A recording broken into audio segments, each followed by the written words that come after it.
Welcome back. This is KTN Prime. Many thanks for staying with us. Now, gender-based violence victims in Kaptembo area in the county of Nakuru can now sigh with relief following the setting up of Child Protection and Gender Unit at Kaptembo Police Station. In the past, their cases were heard under a tree, and most times the victims would feel scared and exposed as there was no privacy. KTN's Joanne Liting tells us more. Kaptembo Police Station in Nakuru West, Nakuru County. On a typical day, gender officers would be seated under this tree, listening to victims of gender-based violence, one after the other, as the rest of them queue on the benches. Paralegals who have been working closely with the gender officers recently raised concerns over lack of privacy for the victims, which, according to them, affected their cases. We identified that most of these cases, sometimes people fear reporting because the report is done under a tree. Survivors coming in and being received with dignity, confidentiality, and also getting a proper referral arrangement or mechanism. That has not been happening because as much as we have a police station and a small police office, we did not have a gender desk or a gender unit. Kaptembo and Ronda slums have over the years been synonymous with gender-based violence. Leaders from the county have warned violators and called on the community to report cases to the authorities. It becomes very difficult for that lady if she goes through gender-based violence. The first question is, ninarudi niende wapi? You have to change, my dear Kenyans. The idea of hitting on a colleague, on a partner, on a lover, on a child is outdated and awkward. The law of the land will catch up with you. The newly launched unit consists of an office and a temporary shelter for victims as they await processing of documents needed in hospital referrals and placement to safe homes. Now, the illusion of fortune that may have inspired some in the fight for independence turns to disappointment for families and freedom fighters as we mark 55 years since independence. The family of one heroine, Mama Mwanaisha Teplilei, was once awarded the Presidential Award of Honor, now faces eviction in Kariobangi South after the Nairobi County government completed the Farmers Market project. The piece of land in question was a reward from local government through President Uhuru Kenyatta in 2002 and was Minister for Local Government. KTN crime and investigative reporter Sirajur Rahman Abdullahi met the late Mwanaisha's family and now reports.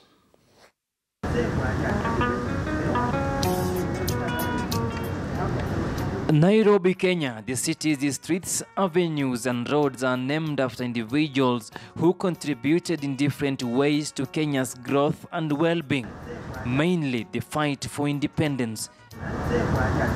Several statues erected in honor of a select few freedom fighters. The big lot is still crying foul over poor recognition by successive regimes.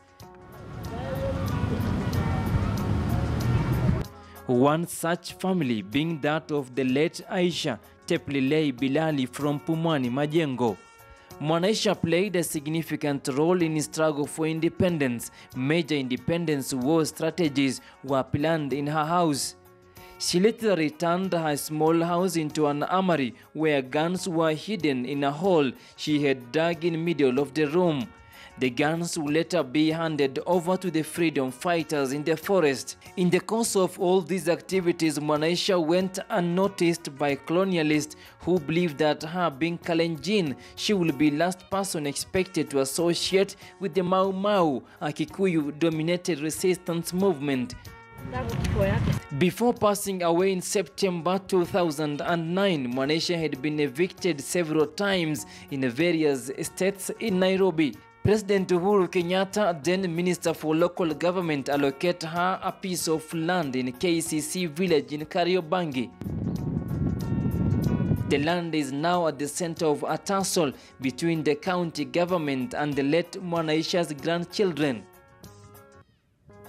It appears the ghost of evictions was not completely exorcised from the family.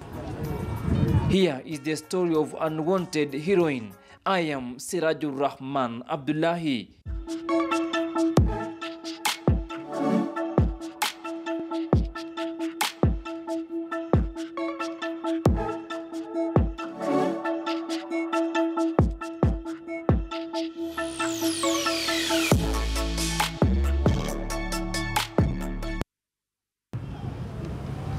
The house with a banner portraying the face of Mwanaisha Teplilei, commonly known as Mama Uhuru, built by her children, count seconds, minutes or hours before Nairobi County's green bulldozers visit the scene to bring it down to pave way for Kariobangi mega market project. The family says when they put up the house, the place was covered by a dense thicket. Tulikuja hapa KCC kukiwa kiwanja, ikiwa ni msitu, hata watu walikuwa na uawa hapa. Kwanza tulijenga nyumba ya mabati, tukakaa, dada akatafuta mpango, akaanza kujenga nyumba polepole. Mnaiona hapa nyumba. Ile nyumba yake ya kwanza, room yake ya kwanza kukaa, at least alale ajisikie yuko na uhuru ndani ya nyumba, ni nyoka zilikuwa zinatusaidia. So tulikuwa tunachoma mapipe kwanza, ndio tire ndio tuishi. Hizi zote hizi high rise unaziona ni kukuja zimekuja, yani zime develop very quick. Zimenipata hapa, nilikuwa alone. Mbele kulikuwa na garage peke yake. According to documents received by KTN News, the family has been paying land rates to Nairobi City Council and now Nairobi County government, raising questions why the county received the payments, if at all the land was never allocated to the family of the late freedom fighter.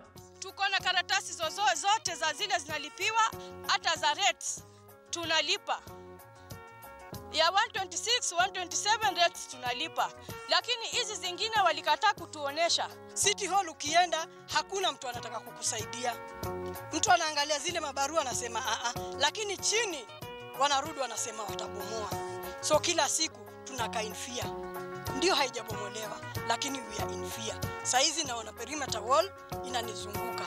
In recognition to her contribution toward attainment of independence, late Mwanaisha Teplilei was honored by former President Daniel Toroitich Arap Moi at 1998 Jamhuri Day celebrations.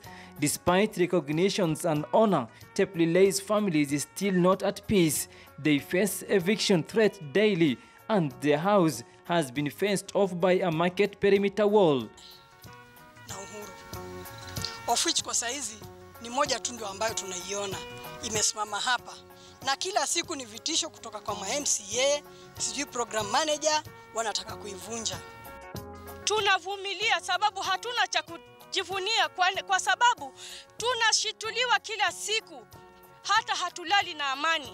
Tunauliza serikali, tafadhali ingilia hii maneno katikati, kwani sisi si wa Kenya. The two sisters inspect the pictures of their late grandmother and other documents, including the letter they sent to different entities such as Ombudsman's Office to get help and legal redress from the imminent threat of eviction from the place they have called home since 2002. Nyanya alikaa muda kama mwaka 2 akafariki. Lakini sisi tumeendelea kuvumilia kuishi hapa mpaka leo. Tumefurahia soko kuja hapa karibu na sisi, lakini tunakaa na uoga, tumejaa baridi. Kesho je, tutaamka tujikute ama tutatupwa wapi tena? The well-structured market in Kariobangi has got a wonderful perimeter wall similar to the market itself. However, the perimeter wall appears to favor building that was supposed to be within the market compound. Under unclear circumstances, the wall was diverted to keep the house out. What deal was cut to save the house remains baffling, even to Mariam Bilali and her sister. Nyumba mnaiona inazungukwa na soko saizi. Soko imetupata. Kila siku City Hall wanaenda wakibadilisha map. Kwanza map hii nafikiri mnaona upande wa pili wangu kuna soko na nyuma yangu kuna soko. Upande mbele kuna Fire Brigade, pande ya nyuma kuna soko. The stories of Mau Mau and patriotism inculcated by their grandmother make no sense to them in this distressful moment. The family, just like their late matriarch, are fighting for a new form of freedom.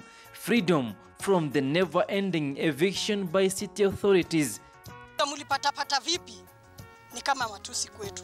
Tangu mamangu akiwa hai akifuatilia nyumba ambazo amepatiwa, kiwanja ambacho amepatiwa na government. Kwani government inasahau? imepatia mtu hii na mkono hii na mnyang'anya. Wametusumbua, mama akienda kutafuta haki mpaka alianguka akakufa na stroke, alikuwa na sukari, alipata pressure. Alipoambiwa hii maneno hatujui. The plight of Mwanaisha Teplilei was highlighted in the media for several decades when she was alive. Promises were made to facilitate her settlement in Pumwani and later Kariobangi, although eviction almost became her second name, and the same now applies to her family. Akatuambia sio huku tumepewa, nendeni mkapewe uhuru. Tumepatiwa uhuru ambaye ni uhuru jina, uhuru kadi, lakini hakuna uhuru nyumba. Ndio tukaamua kuja kujenga hapa, na through the documents which we have, the allotment letters zile alipatiwa na uhuru kwa mkono hivi, we have them. Teplilei's family predicaments are a reflection of what families and relatives of many freedom fighters who bled and died while fighting for their beloved countries go through, with nothing to redeem from the heroic success of their kin. Hata sisi tujivunie kama wajukuu wengine wa freedom fighter tunaowaona, tunaomba haki, na sisi pia tujivunie damu ya nyanya yetu aliyopigania uhuru. Teplilei passed on at age of 108 years old.